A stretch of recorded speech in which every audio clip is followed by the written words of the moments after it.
নমস্কার বন্ধুরা, জয়াস কিচেনে আমার পুরনো বন্ধু আর নতুন বন্ধুদের জানাই স্বাগত আর অনেক অনেক ভালোবাসা। তো বন্ধুরা, আমি আজকের চলে এসেছি একটা চিংড়ির রেসিপি নিয়ে। আজ আমি বানাবো চিংড়ির ডালনা। তো বন্ধুরা, ভিডিওটা প্রথম থেকে শেষ পর্যন্ত দেখার অনুরোধ রইল। আশা করি আপনাদের খুব ভালো লাগবে। এই দুপুরবেলায় ভাতের সঙ্গে যদি এই রকমভাবে চিংড়ির ডালনাটা করে খান, খেতে অসাধারণ লাগে। আর রাত্রিবেলা রুটি, পরোটা, লুচির সঙ্গেও খুব ভালো লাগে খেতে। তো চলুন শুরু করা যাক।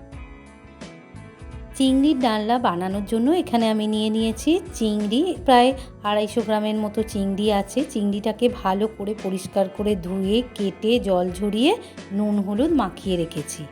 প্রথমে গ্যাসের উপর আমি একটা কড়া বসিয়ে দিয়েছি। কড়াতে বেশ কিছুটা সর্ষের তেল আমি দিয়ে দিলাম। তো বন্ধুরা, আজকের আমি রান্নাটা সর্ষের তেলেই করব। তেলটা বেশ গরম হয়ে এসেছে। এবারে আমি চিংড়িগুলোকে, নুন হলুদ মাখিয়ে রাখা চিংড়িগুলোকে আমি তেলের মধ্যে দিয়ে দিলাম। তো বন্ধুরা, রান্নাটা আপনারা সর্ষের তেলেই করবেন। সর্ষের তেলে করলে চিংড়ির ডালনার টেস্টটা আরও বেড়ে যায়। এবারে আমি চিংড়িগুলো সব একসঙ্গে দিয়ে ভালো করে নাড়াচাড়া করে আমি চিংড়িগুলোকে লাল লাল করে ভেজে নেব।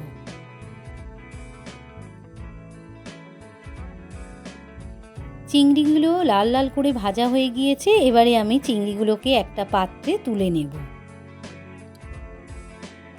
চিংড়িটা ভেজে তুলে নিয়েছি। এবারে আমি কড়াটা ভালো করে পরিষ্কার করে নিয়ে আরও একটু সর্ষের তেল আমি দিয়ে দিলাম। আর বন্ধুরা, চিংড়ি ভাজার তেলও আমি ওটা দিয়ে দিয়েছিলাম। এবারে দিয়ে দিলাম অল্প একটু লবণ আর দিয়ে দিলাম কেটে রাখা আলু। এখানে আমি দুটো বড় সাইজের আলু এরকম ডুমো ডুমো করে কেটে নিয়েছি। সেই আলুগুলো দিয়ে ভালো করে নাড়াচাড়া করে আলুগুলোকে আমি লাল লাল করে লাল লাল করে ভেজে নিয়েছি। এবারে আমি আলুগুলোকে একটা পাত্রে তুলে নেব। আলুগুলো ভেজে তুলে নিয়েছি। এবারে ওই তেলেতে আমি দিয়ে দিলাম রসুন। এখানে আমি 10টা রসুনের কোয়া একটুখানি থেঁতো করে নিয়েছিলাম। সেই থেঁতো করা রসুনটা তেলের মধ্যে দিয়ে একটু ভাজাভাজি করে নেব। রসুনটা একটু লালচে করে ভেজে নিয়েছি। এবারে দিয়ে দেব পেঁয়াজ। তো বন্ধুরা, এখানে আমি একটা বড় সাইজের পেঁয়াজ চিড়ে চিড়ে করে কেটে রেখেছিলাম, সেই পেঁয়াজটা দিয়ে দিলাম। দিয়ে ভালো করে নাড়াচাড়া করে ভেজে রসুন আর পেঁয়াজটা বেশ লালচে করে ভেজে নিয়েছি। এবারে দিয়ে দেব টমেটো। তো বন্ধুরা, আমি এখানে একটা মিডিয়াম সাইজের টমেটো একদম কুচিয়ে নিয়েছিলাম, সেই টমেটো কুচিটা দিয়ে দিলাম। দিয়ে ভালো করে পেঁয়াজ আর রসুনের সঙ্গে টমেটোটাও একটু ভাজাভাজি করে নেব।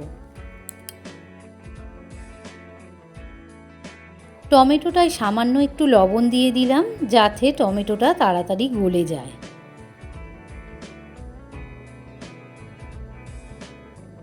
টমেটোটা বেশ গলা গলা হয়ে এসেছে। এবারে দিয়ে দিলাম বড় চামচের 1 চামচ আদা বাটা আর দিয়ে দেব আদা বাটা ধোয়ার জল।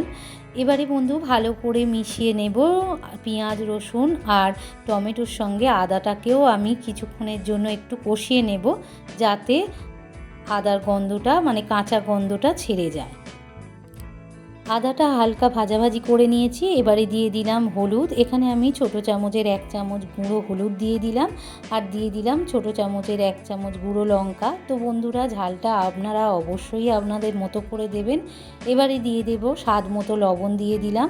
দিয়ে ভালো করে সমস্ত মশলা মিশিয়ে নিয়ে কষিয়ে নেব।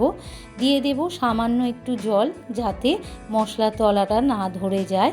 এবারে ভালো করে নাড়াচাড়া করে মশলাটা ভালো করে কষিয়ে নেব, যতক্ষণ পর্যন্ত মশলা থেকে তেল ছেড়ে না দিচ্ছে। মশলাটা ভালো করে কষানো হয়ে গিয়েছে আর মশলা থেকে বেশ তেলও ছেড়ে দিয়েছে। এবারে দিয়ে দেব ভেজে রাখা আলু আর চিংড়িগুলো। আলু আর চিংড়িগুলো দিয়ে মশলার সঙ্গে ভালো করে মিশিয়ে নিয়ে আরও 1 মিনিট এটাকে আমি কষিয়ে নেব। মশলার সঙ্গে আলু আর চিংড়িটা ভালো করে ভাজাভাজি করে নিয়েছি, একটু কষিয়ে নিয়েছি। এবারে দিয়ে দেব জল। আমি এখানে একটু উষ্ণ গরম জল করে রেখে দিয়েছিলাম, সেই জলটাই দিয়ে দিলাম। জলটা দিয়ে ভালো করে নাড়াচাড়া করে একটা চাপা দিয়ে আমি এটাকে 10 মিনিট ফুটিয়ে নেব।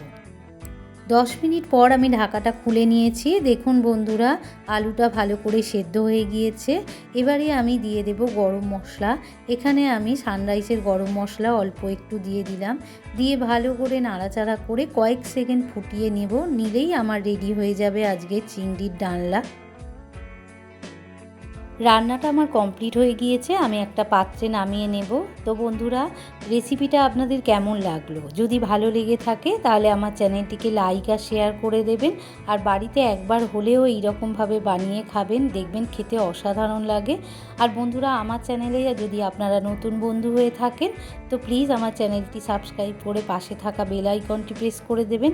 আর কমেন্টে জানাতে ভুলবেন না যেন আপনাদের কেমন লাগলো। তো আপনারা সবাই ভালো থাকুন, সুস্থ থাকুন। আবার দেখা হবে অন্য কোনো রেসিপি নিয়ে। ধন্যবাদ।